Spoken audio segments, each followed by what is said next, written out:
birakaze chef de zone yarawigeze kabisa raingana umeze photographe yo foto ndayibone yambaye bukare mugabo naco umutwaye arazi kucenga kabisa ujya ni chef de zone ndakurahi ego dese Ivyo birori byatunganijwe n'ubuserukizi bw'umugambwe CNDD-FDD hanini n'umuhari w'ugwaruka muri zone ya Gihosha byatangujwe n'urukino rw'umupira w'amaguru rwahuje ugwaruka rw'umugambwe CNDD-FDD muri zone ya Gihosha, umugwi wa Gikungu City n'umugwi wa Kuinterekwa FC.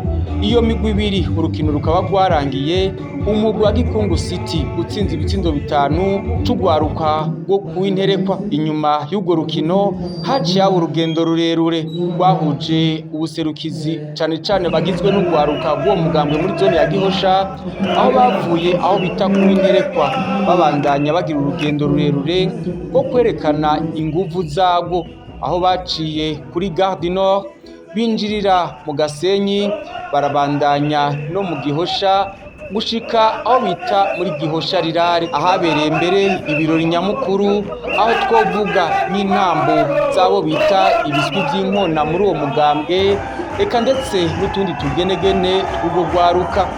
Mu majambo yagiye arashikirizwa uhereye kuryashikirijwe n'urongoye iyo zone ya Gihosha, yarashimiye ugwaruka rw'umugambwe CNDD-FDD muri iyo zone kuko ngene gwitanga kandi ruriko rwitegurira amatora mu mahoro. Urongoye umuhari w'imbonerakure muri zone ya Gihosha ariwe Muha Fabien yavuze ko ivyo birori babitunganije kugira ugwaruka rwo muri iyo zone gwerekana inguvu zago, rwongere kandi gwitegurira amatora yo mu 2025.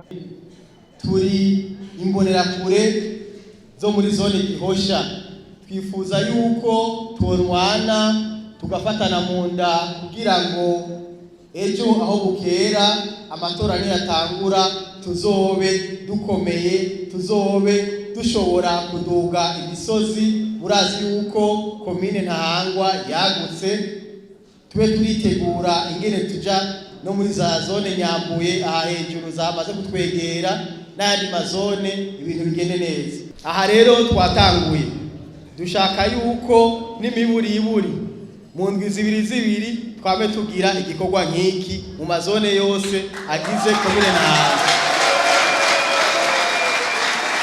Ivyo birori byo kwerekana inguvu z'umugambwe CNDD-FDD mu gwaruka rwo muri zone ya Gihosha bikaba byari byitabwe kandi n'abarongoye ugwaruka rw'imbonerakure mu yandi mazone nka zone ya Kamenge.